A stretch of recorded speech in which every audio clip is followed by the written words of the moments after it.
بسم الله الرحمن الرحيم. الحمد لله رب العالمين، والصلاة والسلام على خير خلق الله محمد وعلى آله وأصحابه الكرام وتابعيهم بإحسان إلى يوم الدين. ربنا أرنا الحق حقا وارزقنا اتباعه، وأرنا الباطل باطلا وارزقنا اجتنابه. ربنا آتنا في الدنيا حسنة وفي الآخرة حسنة وقنا عذاب النار. بەڕێزان و خۆشەویستانم، لە خزمەت مانگی مەولود و ڕۆژی مەولودی پێغەمبەرە صلی الله عليه وسلم ژیانمان بەسەر برد.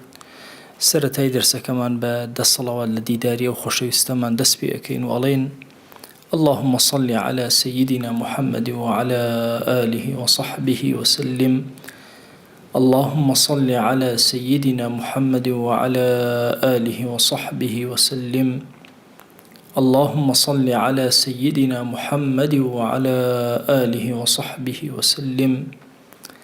اللهم صل على حبيبنا محمد وعلى آله وصحبه وسلم. اللهم صل على حبيبنا محمد وعلى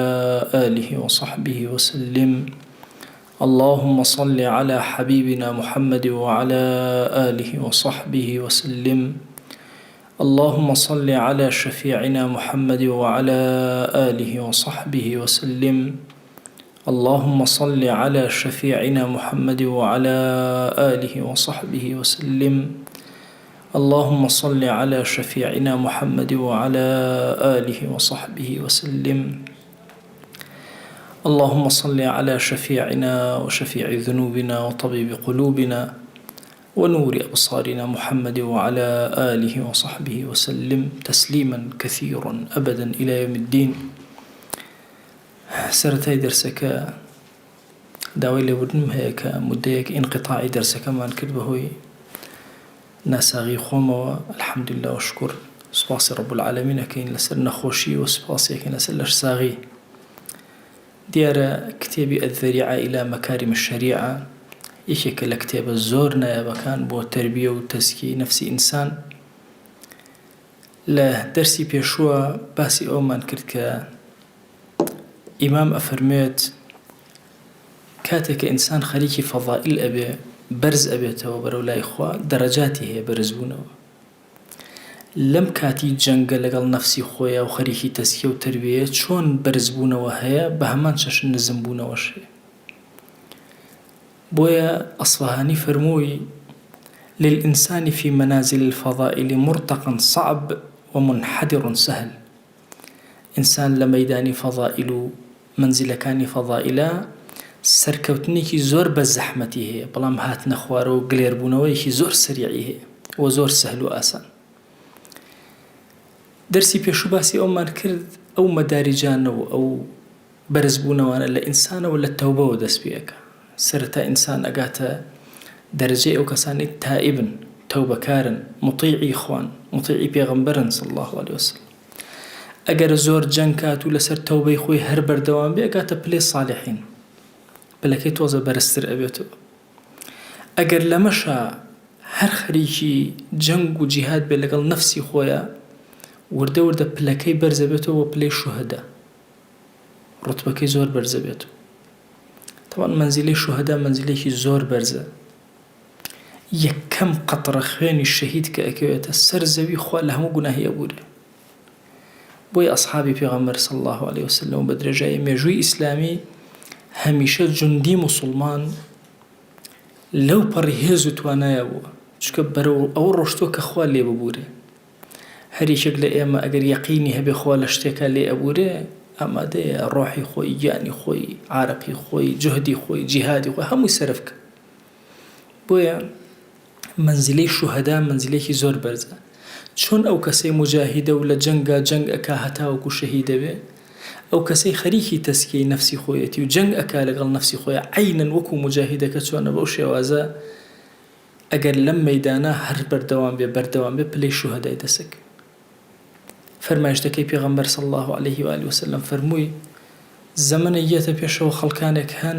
لەسەر سەبرگرتنیان لەسەر دین ئەجری 50 شەهیدیان هەیە. وتیان یا رسول الله صلى الله عليه وسلم 50 شهید لخویان یا لئێمە لە ئەصحاب فەرمووی 50 شهید لە ئەصحاب بۆیە لە فەرمایشتێکە ئەفەرمێ مثل المؤمن مثل المطر ئیماندار ڕەک نمونەی باران ئاوایە کەس نازانێ ئەوەله ئەنفع ئەم ئاخره نازانی ئەوەڵەکەی باشترە یا ئەخیرەکەی لەوە ئەچێت لەم ئومەتا خەڵکێکە بێت لە ئەوەڵەوە زۆر باش لە ئەخیرەوە زۆر باش ئەمە باسی ئەوە نییە کەسەکە فەضلی لە ئەصحاب گەورەتر فەضلی ئەصحاب دیارە زۆر گەورەیە بەڵام نەفعی بۆ دین جاریوە هەیە لە ئەخیری ئومەتەوەیە نەفعی بۆ دین زۆر گەورەیە بۆیە وردە ئەگاتە پلەی شوهەدا پلەیەکی زۆر بەرز ئەبڕێ ئەگەر لەم پلێش باڵای کرد زیاتر ئەگاتە پلەی سدیقین تەگەیشتە پلەی سدیقین ئیتر خاوەنی نفسی مطمئنەیە دەرگاکانی خەیری بەسەرا کراوەتەوە طبعا پلەی سدیقین ئەگەر ورتر سیرکن لە مەشهەدێکی ئیمامی ئەبوبەکر سدیق ڕەزا و ڕەحمەتی خوای لێبێ کە ڕۆژی خۆشەویستی دڵمان ڕووی کردە هاوڵان فەرمووی ئەمڕۆ کێ بە ڕۆژووە ناو هەمویان ئیمامی ئەبوبەکر فەرمووی من فەرمووی کێ ئەمڕۆ تەشیعی جەنازەیەکی کردووە تە نوێژی لەسەر جەنازەی کردو لەگەڵ یا ڕۆشتووە فەرمووی من کێ ئەمڕۆ سەدەقەی کردو فەرمووی من کێ ئەمڕۆ زوحای کردو من کێ ئەمڕۆ کۆمەڵە پرسیار لە هەموویان من ئەم پلەی سدیقیە پلەیەکی زۆر بەرزە کە ئینسان لە چوارەم قۆناغا ڕەحمەتی خوا لە ڕاغیبی ئەسفهانی بێ کە باسی ئەکە واتە ئینسان لە تەوبە و دەست پێ ئەکا بەرەو سەلاح ئەڕوا بەرەو مەنزیلەی شوهەدا ئەڕوا لە مەنزیلەی شوهەدا سەرکەوت بەرەو سدیقین ئەڕوا لە دوای سدیقین تر پلەی تر نییە چونکە پلەی ئەنبیایەتە پێش ئەمە بۆ سەرەوە ئەبۆ شێوازە دەرسەکانی پێشوو بە درێژی باسمان کرد ئەی بۆ خوارەوە حاڵمان چییە ئینسان وا نەزانێ کە ئەگەر هاتوو لەسەر دینداری خۆی ڕۆشت فترەیەک ئیتر وا بزانێ تەواو پاڵی لێباتەوە بڵێ وەڵا ئیتر من لەم ڕێبازە تازە ئیتر تووشی نکسە نابم و ناکەم و ناوەڵا دەرەجاتی ئینحیدارمان هەیە کام کەسەی زۆر خواناسە تاعەتێکی زۆر گەورە ئەکە لەناو ئەم پلەیە کە خۆی تایە وەستاوە کاتێ ئەزانێ بەخۆی بەرەو خوارەوە پلەی وەستان نییە لە شریعەتە یا بۆ سەر و ئەڕۆ یا بۆ خوارەوە لە بابی تەربیە و تەسکیەی نەفسا یا ڕۆژ بە ڕۆژ باڵا ئەەکەی یا بەرەو خوارەوە یە زۆر بەسەریعی بۆیە ڕەحمەتی خوا لە ڕاغیب بێ ئەفەرمێت دەرەجاتی ئینحیداری شەر چوارە چۆن ئەوی چوار باس کرد ئەفەرمێش بۆ خوارەوە هەر چوارە یەکەم دانیان لە ئینسانە بە تەمەڵی دەست پێەکە بۆی ئینسان سەرەتای هەرچی نەکبەتیە کە دەستی پێەکە لە ئینحیدارە بریتێ لە تەمەڵی ئەکە ئەبینی مەسەن تەمەڵی ئەکە لە نوێژی جەماعەتیا وردە لە جەمع و جەماعەت دوورەکەوێت تەمەڵی ئەکە لە شەو نوێژی ئەوائیلیە ئیتر ئەبێتە یەکێک لە غافلینی شەو تەمەڵی سەرەتای هەموویان ئەکاتە تەمەڵی ئەکا لە بەخشندەیە وردەیەتە دواوەکە بۆیە سەرەتای هەر هەموویان ئەفەرمێ ئولاها الكسل عن تحري الخيرات تەمەڵی لە گەڕان بە دوای خێرەکانە طبعا تحري يعني پشکنین چۆن ئەنتیادی ئینسان لە سەیترەیەکە باشە جوان ئەی پشکن ئەبێ ئینسانی موسڵمان بگەڕێ بە دوای خێراتە لەکوێ دەستی کەوت خۆی لەو خێرا بدۆزێتەوە مەسئلەی ڕسق چۆن ئینسان ئەگەڕێ بە دوایە و لەکوێ نازانێت لەکوێوە تووشی خێرەکە ئەبێ بزەبت مەسائلی خێراتیش ئاوهایە ئەم کەسە موسڵمان ئیماندار ئەگەڕێ لەوێ خێریەتە بەردەسی لێرا خێرەیە لەوێشدانیت کۆ ئەکاتەوە لە ڕۆژە خێراتەکان زۆرن جاری وا هەیە زەردەخەنەیەکە بەرامبەر بە موسڵمان جاری وایە سەدەقەیەکە بەردێکە لای ئەبە ئیماتەة الأذى عن الطريق چی ئەم هەموو خێر ئیتر ڕۆژانە هەرچیەتە بەردەسی تۆ ئەوە ڕەحمەتی خوایە بۆ تۆ هاتووە نەچی تەمەڵی تیا بکەی سەرەتای کەوتنی ئینسان لە تەمەڵیەوە دەست پێەکە جاریتر عەرزم کردوون هەموو ئینسانێک تەمەڵی هەیە و ئازایەتی هەیە هیچ ئینسانێک نییە لە هەموو ڕۆکانەوە تەمەڵ بێ هیچ ئینسانێکیش نییە لە هەموو ڕۆکانەوە ئازا بێ ئەمە هەموو جارێ لە ئەو با بڵێن جیلی پێشوو کە باسی تەمەڵەکرا باسی ڕەجەبمان نەکرد ڕەجەب فلیمێ بوو باشە لەژێر دارێکە ڕاکشا بوو بە تەمانە بوو هەنجیرەکە لێکاتەوە ویست بێتە خوار بکەوتە دەمی ئەکەوتە ئەملا ئەکەوتە ئەولا دەیدانێ بکەوێتە دەمی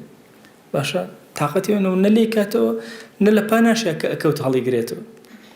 بوو بە ڕەمزی تەمەڵی تەسەوور کە ئینسان جاری وا هەیە لە شتێکە تەمەڵە لە شتێکی ترە ئازایە پێی بڵێ وەرە قورئان بخوێنە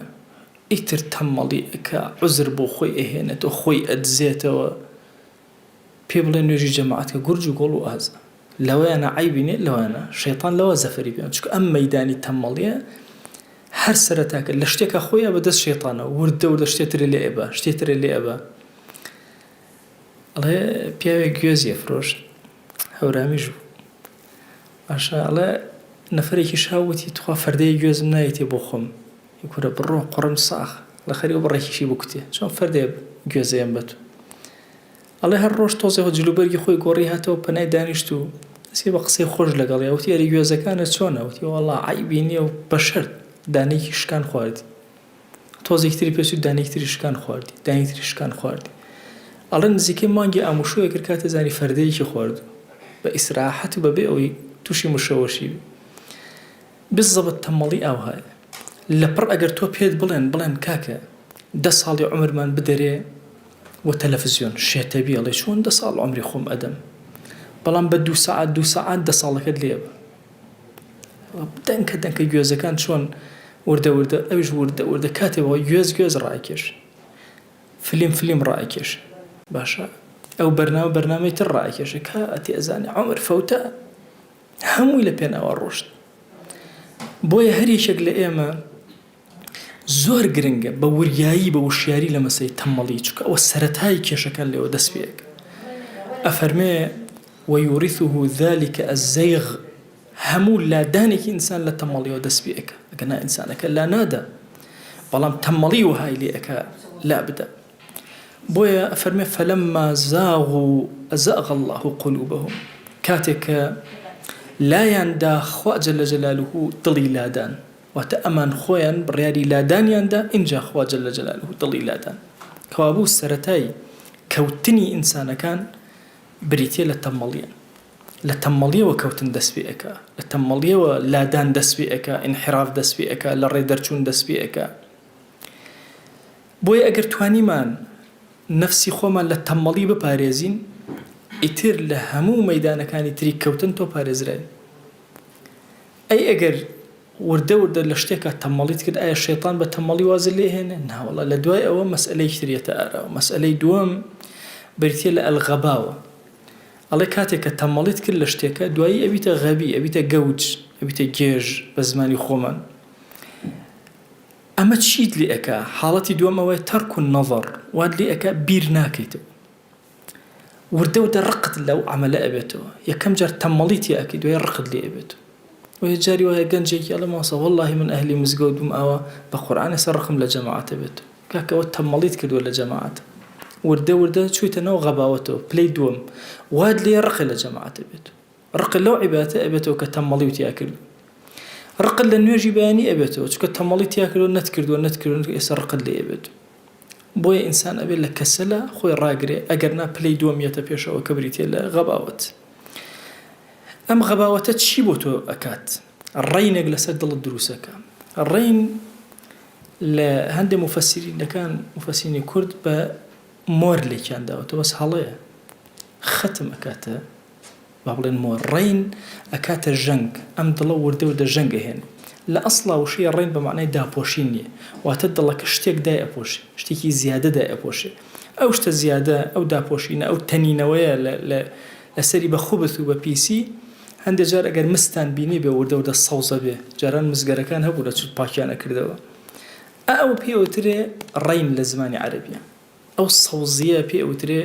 ڕین وردە جوانی و جەماڵ و بریسکە جوانەکەی ئەم مسە نامێنێ شتێک دای ئەپۆشێ چڵکێک دای ئەپۆشێ ئەمە قۆناغی دووەمە تۆ ئەگەر لە تەمەڵی وازت نەهێنا وردە ئەچیتە ناو غەباوەت و گەوجیەوە ئەو کاتە وردە ڕین لەسەر دڵت دروست ئەبێ رب العالمين أفرمي كلا بل ران على قلوبهم ما كانوا يكسبون بهوي كسبي خوان وخوا جنگي لسد الله كان يندروس تمل يكان وهاي لكردن ورده بير كردنوان من الرقيان لكرده وكان ينبيت بوي طبيعي جاري وهي جنجي زور خوانا از دين دار چاك أبيني ورده لعبادة رقي لعبادة أبيت لتملي تجاوزك هو أبي زور بورياي بهوشياري بام الله بكري بۆ ئەوەی لەم مەیدانی کەوتنە ئینسان کەمترین کەوتنی بەرکە. ئەی ئەگەر لە غەباوەتە هەر درێژەی کێشە ئەچێتە ناو وەقاحەتەوە. وەقاحەت خوا پەنامان بە پلەکەی بەرزترە، بێحەیایی بێئابڕووی ئینسان بەرەو ئەو قۆناغە ئەڕوە. بۆ ئینسان لە دوعاکانە دائیمە دوعا بکە خوای یا من بێئابڕوو نیم بەرامبەر بە تۆ، بێحەیا نیم کە گوناهێک ئەکەم. چونکە وەقاحەت پلەیەکی زۆر خەتەرە. ئەوەیە کە باتیلەکە ئەکات بە حەق و جوانی شێبین، وا ئەزانێ کاری ئەحسانەکە، کاری چاکە ئەکە، لە عینەن کاتیشە خراپ ئەکە. هەندێک جار دیفاعی لێەکە وەیەذوب عنه.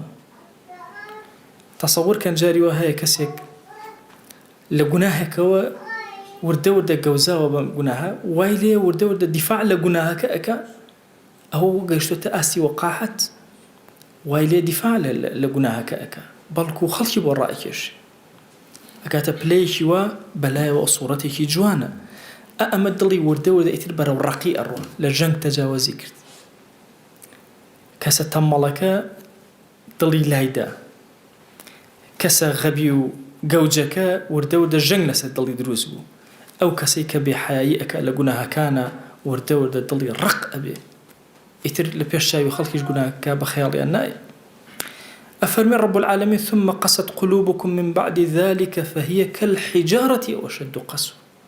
كور أو دل أو درق أبي وكو بردي ليه لبردي جرقتر ببي أندازي وقاحتك بحياك إنسان دلي رقبه.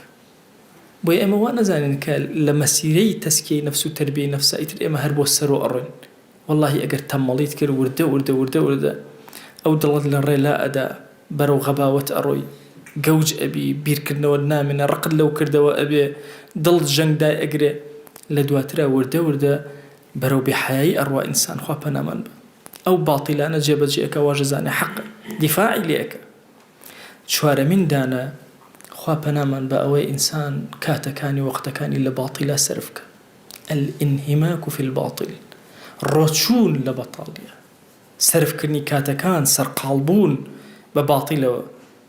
وهو أن يستحسنه فيحبه ويلي أو باطلي زور خوش بوي إنسان جاري وهيك وردة لتمالي أكات كاتيه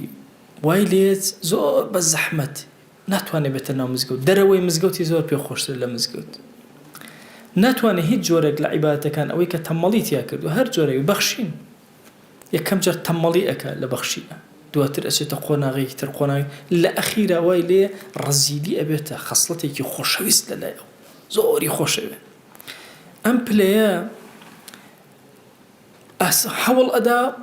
هم خوي خوشيوي هم لاي خلقي خوشويسكا لاي خلقي جوانكا باسي أكا أم جورا ختم لدلي عندرا وخوا بنامان با قفل خواي جورا قفل لدلكاني دا أفرمي ختم الله على قلوبهم وعلى سمعهم وعلى أبصارهم غشاوة جيشوتا بلايكيوا أو ندي خرابكاري لتمالي ودسي بيكربو غباوة وقاحة انهماك لباطلة لأخيرا ختم لدلكي دراو ختم لجوي دراو تشاوكاني دابوشرا ون حقيقة نابن يان آياتي كتير فرمي أم على قلوب أقفالها كأنما دلكي قفلكي لدراو إتر حقيقة نابس دي بزانا فالكسل سبب الغباوة هرچي تمالي هي وردة رات اكيشي برو جوجي رات اكيشي برو بحياي خوابنا من بحياي ادبا برو انهماك في الباطل عينا بهماتشن يكسر مور لدلي كسي نادري يكم جار امدر للري لا ادا ان جاء وردة جنگ اقري ان جاء رق ابيه فهي كالحجارة او اشد قسوة ان جاء ختم قفل اللي ادري دي افرمي اي انسان اقل لي بحق ويتو لسرتاوى اقول اخوه لكاتي تماليكا رايقري نهيلي تماليكا جهد كي جهاد كي نهيلي لسرتاوى اقل راد قربتاتي قنجو شباب ابي زور اقال لي بحل سرتا عمرتو محاولك امدلت رايجير كي نهيلي برو خرابا كارا بروا نهيلي تماليكا تمالي ولو كان بينا خوشه نفس بينا خوشه بو نيجي بياني زول كاتي خويا خلصي وشو نيوش كاتو نيجي صحاء كاتو لجماعة حاضر بيتو لدرسو دورة حاضر بيتو بخشن ديكا همو دورة بخير جيراو بناو أم خيرانا دائما بروا زحمته بەڵام نەهێڵی تەمەڵیکە لە یەکێکە تەمەڵی کرد شێطان وازە لێنێ بە تەمەڵی وردە کاتێک ئەزانی ختم لە دڵ دەدرێ لەو جوزئیەتە چونکە مەرج نییە ختمی کولی بێ ختمی جوزئیمان هەیە جارێکیان دۆستێکم بۆی گێڕامەوە ئەیوو لە خزمەتی قورئانە وردە بێ ئەدەبیم کرد ئەیوو وەهای لێ هات هەرچیم ئەکرد و ئەکۆشە ئەیوو نەم ئەتوان یەک لاپەڕەی قورئان بخوێم یەک لاپەڕ ئەمە خوێندەوە تۆزە کرد توانام نە ئەمە ئەوە چییە لەو مەسئلە قوفڵ لە دڵی درا زۆر کات جاری وایە کەسێک دێت کە ئالوودەی قورئان نییە و لە خزمەت قورئانە نەبووە ئەڵێ گوێ لە سوڕەتی بەقەرە بگرەوە ناتوانم ئەبەدەن ناتوانم ئەو قوفڵی لێ درا ئەبێ جۆهد کە حتا ئەو قوفڵە ئەشکێنێ اینجا وردە دروست ئەبێتەوە جاری وا هەیە لە بەخشندەیە کەسێک کە نابەخشێ دڵ قفڵی لێ ئەدرێ لە بەخشندەیە ئەزانن چ بە زەحمەتێک وردە فێری بەخشین ئەبێتە یان لە مەیدانی جەنگ و جیهادە ڕائەکە لە مەیدانی جیهاد و ئەمە مەیدانی تێکۆشان دەی وردە شێطان زاڵە بێ بەسەریە ئێمە لە جەنگێکی زۆر گەورەن لەگەڵ نەفسمان لەگەڵ شێطانمانە ڕەحمەتی خوا لە ڕاغیب بێ ئەفەرمێن لە سەرەتاوە ڕایگرە نێڵی تووشی تەمەڵی بی لە عیبادات و تاعاتە ئەم عومرە هەر ئەڕوا ئەمڕۆ ئەتوانی سوژدەیەکی جوانە بەی سبێنە ناتوانێت نەخۆشەکەوی ئەکەوی توانێ ئەو سوژدەیەت نامێنێ ئەو هێزت یا نامێنێ پیر ئەبی کەسەل نەخۆشی هەموو ڕوتێکە بۆی لە ئێستا ئەسپی خۆت تاودە و نەهێڵی تەمەڵ بۆی ئەفەرمێ حەق وایە ئینسان هەل لە سەرەتاوە نەفسی خۆی ڕاگرێ هەل لە سەرەتاوە نەهێڵێ لە گوناهی بچووکە ڕایگرێ ئەگەر ناوردەوە دەبەرە گوناهی گەورە ئەڕۆ أفرمي شاعر قلتوتي إن الأمور دقيقها مما يهيج به العظيم همو كردوا كان وردلكاني وها كان بلاماري قوركاني بدي نظرك وها اللي أكا بلاماري زينا بدي سيركرني قناه وها اللي أكا قناه بك بوي إنسان أبي زور بهوشيارا ما ملكا سرتاي كاريتو زور قرنجا لهمو كردوا يكتا نهري تمالي بدروز به سيركا لم آية في روزل سورة توبة كباسي منافقينك أفرمي فإن رجعك الله إلى طائفة منهم فاستأذنوك للخروج فقل لن تخرجوا معي أبدا ولن تقاتلوا معي عدوا إنكم رضيتم بالقعود أول مرة فاقعدوا مع الخالفين أفرمي أي بيغمري خواه صلى الله عليه وسلم أقرتوا قرايته ولا طائفة يقلم منافقانا بۆ جاری دووەم ویسیان بێنەوە بۆ لای تۆ و لە پێناوی خۆیان دەرچن بۆ جیهاد نەهێڵی پێیان بڵێ ئیتر ئێوە بە هیچ شێوازە لەگەڵ منە نایەن بۆ مەیدانی جیهاد و لەگەڵ منە بۆ هیچ دوژمنێک بەراکەری ناکەن ولن تقاتلوا معي عدوا بۆ چونکە إنكم رضيتم بالقعود أول مرة دین هەڵوێستە چونکە ئێوە سەرەتا ڕازی بوون بەوەی کە دابنیشن ئیتر ئەم ڕازی بوونەی سەرەتا وردە بوو بە بایی ئەوەی کە حکم بەسەریان نابدرێ بە هیچ شێوازێک نابێت لە مەیدانی جیهادا بەشداریک تەسەوری ئەو حکمە قورسەکە طبعا منافقین لەناو مەدینە چەندین نوعیان هەیە نوعێکیان تائیفەیەکیان ئەوە بوو بە هیچ شێوازێک لە جەنگا بۆیان نەبوو لە خزمەت پێغەمبەر صلی الله عليه وسلم دەرچن طبعا ئەم ئایەتانە لە کۆتایی حیاتی پێغەمبەر صلی الله عليه وسلم هاتوونتە خوارەوە هەندێک ئەفەرموون ئەمە کۆتا ئاەت بوون و کۆتا ئەوە بوون کە لە جەنگ و جیهادا ئیتر بەشداری بکرێت چونکە ئەمە غەزوەی تەبووکە و کۆتایە تەسەوورکەن وەرە تۆ دوایی بتەوێ بگەڕێیتەوە نەتوانی توانای ئەوەت نەوێ بگەڕێیتەوە طبعا لە هەموو شتێکە بابی تەوبە واسعە ئینسان ئەتوانێ بگەڕێت بەڵام دیقەت بدە لەما خوا چ حکمێک ئەدا بەسەریانە مادام لە ئەوڵەوە دەرنەچوون ئیتر تەوا بۆتان نییە دەربچن لەگەڵ پێغەمبەرە صلی الله عليه وسلم بۆتان نییە جیهادکەن لە پێناوی خوایە ئەفەرمێ دەی بزانە یەکەم جاری دانیشتنیان و تەمەڵیکردنیان وای لێکردن کە حکم بەسەریانە بدرێ ئەبەدەن بە هیچ جۆرێک لە خزمەت پێغەمبەر صلی الله عليه وسلم بۆیان نییە لە مەیدانی جیهادا بەشداریکە ئەم ئایەتە پیرۆزە دلیل لەسەر ئەوەی کە سەرەتای کارەکان زۆر گرنگە ئینسانی موسڵمان بە هوشیاریە و مامەڵەکە بۆیە بەخوا عەزیزانم ئێمە لەم مەیدانە مەیدانی خواناسیە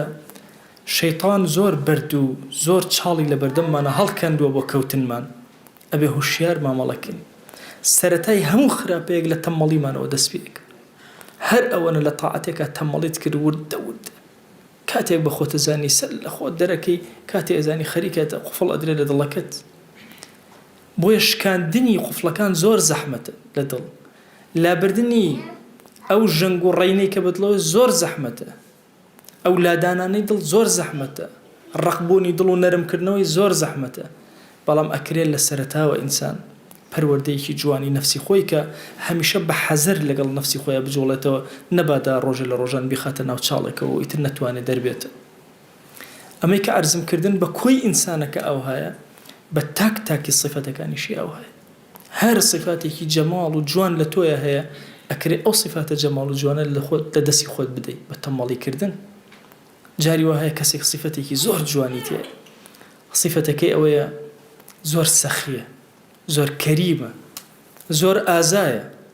وردە تەمەڵی ئەەکە کاتێک ئەزا لە لیستی ئازاکانە ناوی نەما ئەزانن هەندێ ئەولیای گەورە زۆر ترساون لەوەی لە ناویان لە ویلایەتە بێتە دەرەوە توانە زۆر ئەترسین لەوەی لە ویلایەت ناومان بێتە دەرەوە کە لە ناو لیستی وەلیەکانە ناوەکانمان نەمێنێ بەهۆی تەمەڵیەوە بۆیە ئەبینی پێغەمبەری خوا صلی الله عليه وسلم لەگەڵ ئەم هەموو فەضائیلە گەورەی کە هەیەی پشتوێنی لێ ناکاتەوە تەمەڵی ناکە یعنی ئێمە تەسەوورکەن هەر شتێکی بەسیط بزان لە وڵاتی ئێمە چی لێ هات بڕواکەن پیرەکانمان جاران ئەگەر کەسی ڕەفیقێکیان بمردایە هەفتەی جارێ چوون بۆ سەر قەبران بۆ لای ناڵە 15 ڕۆژ جارێ دەی وردە ئەی ئێستا چی یعنی گەنجمانە چێتە سەر قەبران باشە جاری وایە کەسەکە باوکی مردووە دەمانگی بەسەرەتی ئەپەڕێ ناچێت سەردانێکی بکە ئەو سیفەتە جوان بۆ نەما کەسەل نەهێشت تەمەڵی نەهێشت وردە لەو مەسەلا خەریکە قوفڵ لە دڵمانە دەرێت ئاموشوی سەر قەبرامە هەر نەما یەکەم جار کە مردووت ئەبینی سەرنجی تۆی زۆر ڕائەکێشە غەمت ئەخوارەچێ سەر قەبران هەستت بە غەریبی خۆتە کرد بەیانی من ژیەمە ئێرە یەک دنیا معنات وەرەگرت ئێستا هیچ معنای وەرناگری ئەچی بەلای گۆڕستانە بە حاڵەگە بیرەکەوێتەوە سڵاوێکیان لێ بکە نەجای بیرە ناکەوێتەوە نە دوعاتما بۆ مردوو نا دۆستەکانت کە وردە وەرین بە دەوروبەرتە لە یادت کردوون لە دوعاکان تا باسییان ناکەی نە سەردانیان ناکەی تۆ هەموو سیفاتەکانی تر ئەو هەیە چەندین سیفاتی جوان هەیە لەناو میلەتانە وردە کەسەل وائەکە کە دوورت خاتەوە تەسەوورکەن ئافرەتێک جارێک سفور بوو وتی ماوەسە من وەختی خۆی زۆر محاجبەیەکی چاک بووم ئێستا سافرم باسی خۆی کرد سەرەتا ئەو کاتێک کە ئەچووم لە کارەکەمە ئیشم ئەکرد ئەو جلە شەرعیەکان کە لەبەرما بوو هەندێک کارم پێ نەئەکرا وردە کەمم کردەوە لە ئەخیرە ئەم شتم لێ دەرچوو ئێستا ئەمێ بچمەوە بۆ ئەوی پێشوو ناتوان چکە بۆ گەیشتۆتە بابی قوفڵەکە زۆر بە زەحمەت قوفڵەکە بشکێنە وردە تا بچۆرە قۆناغی خۆت زۆر بابەتی ترمان هەیە بەم شێوازە لە تربیەتی مناڵە لە تربیەتی ماڵە هەمووی ئەم تەمەڵیانەوەمان لێ ئەکە نەتیجەکەی بەرەو قۆناغێکی زۆر ترسناک ئینسان هەنگاو بنێ خوای گیان ئێمە لەم مانگی مەولود و لەم ڕۆژی مەولودەی پێغەمبەرە صلی الله عليه وسلم هاتین لە خزمەت کەلیماتی پیاوێکی زۆر گەورەیە دانیشتوین و کۆبووینەوە بە ئومێدی ئەوەی تۆ خۆت سەرپەرشتی کارەکانمان کەی نەمان دەیدە دەستی خۆمان تۆ خۆت دڵمان پاکەیتەوە تۆ خۆت تربیەتمان کەی تۆ خۆت تەسکیەمان کەی تۆ خۆت بەرزمان کەیتەوە تۆ خۆت ئیمانمان دامەزرێنی یا ئیلاهی داوا لێ ئەەکەین بە ناوی جوانت بە سیفەتی بەرزە بە ئیسمی عەظەمت دەرگا خێرەکانمان بەسەرا بکەرەوە یا ئەکرەم الئەکرەمین بەزەیی بەسەرمانە ببارێنە یا رب العالمین ئیلاهی داوا لێ ئەەکەین بە کەڕەمی خۆت عەفومان کە بە بەزەیی خۆت عەفومان کە گوناهێ بە ئاشکرا کردومانە عەفومان کە گوناهێ بە پەنهان کردومانە عەفومان کە گوناهێ نەمان زانی کردمان عەفومان کە گوناهێک زانیمان و هەر کردمان عەفومان کە ئیلاهی هاوارمان هێناوە بۆ لای تۆ لە تەمەڵی ڕزگارمان کە پەنا ئەگرین بە تۆ لە تەمەڵی پەنا ئەگرین بە تۆ لە تەمەڵی پەنا ئەگرین بە تۆ لە تەمەڵی ئیلاهی داوا لێ ئەەکەین ئارامی بەسەر دڵمانە ببارێنە ئارامی بەسەر ماڵمانە ببارێنە ئارامی بەسەر وڵات و نیشتیمانمانە ببارێنە ئیلاهی داوا لێ ئەەکەین بە ڕەحمەت و بەزەی خۆت بمان گێڕە لەو عەبدانەی کە خۆت هەڵیان ئەبژێریت و لیان ڕازیت لێمان ڕازی بە یا رب العالمین إلهي أما لم زمني فتنة ولم زمني فسادا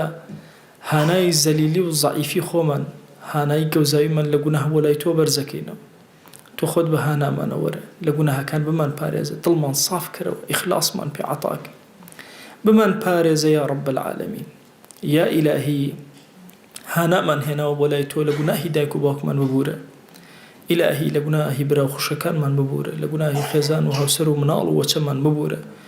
لجناه الرفيق دوست خوشويستان من ببورة لجناه خزم كسكر من ببورة لجناه مع وصوق تابي من ببورة لجناه مردوكان من ببورة لجناه أمتي بيغمبر صلى الله عليه وسلم ببورة يا إلهي داوال لي أكين برحمته بزي خوت بقوري وكرمي خوت شفاي درد كان من بوبنير يا رب العالمين درد مادي ومعنوي كان شفاء من بوبنير أو نخوشياني أيان زاني نايان زاني نخوة داوال لي أكين بقوري خوت شفاء من بوبنير يا رب العالمين يا إلهي داوال لي أكين قرفت من هيب ومن شار سرك ومن بحال مال دارك ومن بمنال منالي في عطاك أو من بمنال منالي صالحك يا إلهي ومن قرزي سرشاني سوك أو من كم رزق حلالي زيادك أو من توشي مصيبتي هاتو يا إلهي لسري سوك ولسري لابا يا رب العالمين إلهي داوال لي أكين برحمتي خوت ببزي خوت بكرمي خوت إيمان من سلامتك يا رب العالمين بخواء پروردگارا قد سپارده لای تو زای نبوا و إيماني خو من سپارده توكر يا رب العالمين وروشتي خو من سپارده توكر يا أكرم الأكرمين دعوه بانقوازي خو من سپارده توكر يا أكرم الأكرمين خواهي جان داود لي أكين سر من برسك لم دنيا سر من برسك لو دنيا بمن جرى لو عبدانيك بسري برسه وبحضوري بيغمبر أجن صلى الله عليه وسلم يا إلهي ئەگەرچی ئێمە لەو پێغەمبەرە نازدارە زۆر دوورین بەخوا پەروەردگارە دڵمان بە معنای کەلیمە ئەوی خۆشەوێ یا رب العالمین بەخوا ئەگەرچی کەم تەرخەمیمان هەبێ لە سنت و تەطبیقی سنەتیە ئیلاهی لە زەمەنی فتنەکانان بەخوا دڵمان ئەوی ئەوێت تو گەورەی خۆت سڵاوی ئەم دڵانەی ئێمە بگەنە پێغەمبەر صلی الله عليه وسلم یەک ناومان لە خزمەتیا بێن یا ئیلاهی ئێمە لێرە و باسی محەممەد المستەفامان کرد صلی الله عليه وسلم یا ئیلاهی لە باشترین مەلەئە باسیک یا ئیلاهی داوات لێ ئەکەین بە گەورەی خۆت بە کەڕەمی خۆت مەقامی مەحمودی پێ عەتاک دەرەجاتی عولای پێ عەتاک یا ئیلاهی داوات لێ ئەکەین بە ڕەحمەت و کەڕەمی خۆت دینەکەی پارێزراوکە بەرزی کەرەوە یا رب العالمین مسلمانان بخەرەوە سەر قاچی خۆیان یا ئەکرەم الئەکرەمین ئیلاهی داوات لێ ئەکەین بە ڕەحمەتی خۆت بە بەزەیی خۆت بە کەڕەمی خۆت بمان گەڕە لەو عەبدانەی کە بەس شوێنی سنەتی پێغەمبەر ئەکەون صلی الله عليه وسلم تربیەتمان کە تەزکیەمان کە خۆت بۆ خۆت یا رب العالمین ئیلاهی داوات لێ ئەکەین بە ڕەحمەت و بەزەیی خۆت ڕزوانی خۆت بۆ سەر هەموو ئەسحاب ببارێنە ئەوانەی کە ناویان ئەزانین ئەوانەی کە ناویان نازانین ئەوانەی چاوە جوانەکانیان پێغەمبەریان بینی صلی الله عليه وسلم ئێمە بزانین یان نەزانین 124,000 صحابة يا إلهي رزوان بوهميان أنيرين يا أكرم الأكرمين خواهيان رحمة بزي خود بسر تابعينا ببارنا بسر تابعينا ببارنا بسر صديقينا ببارنا بسر شهداء وصالحين ببارنا بسر تائبين ببارنا إلهي داوال لي أكين رحمة وكرمي خوت يا رب العالمين بسر أولياء أم أمتا بسر علماء أم أمتا ببارنا يا رب العالمين خواهيان داوال لي أكين مردو إيكي زوري أم أمتا هيا بينازا كزني دعاء بوبكا لبير كراون يا إلهي تو گەورەی خۆت خوایە وا ئێمە لێرەوە هاوار هێنین بۆ لای تۆ خوایە لە گوناهی هەمویان ببوورە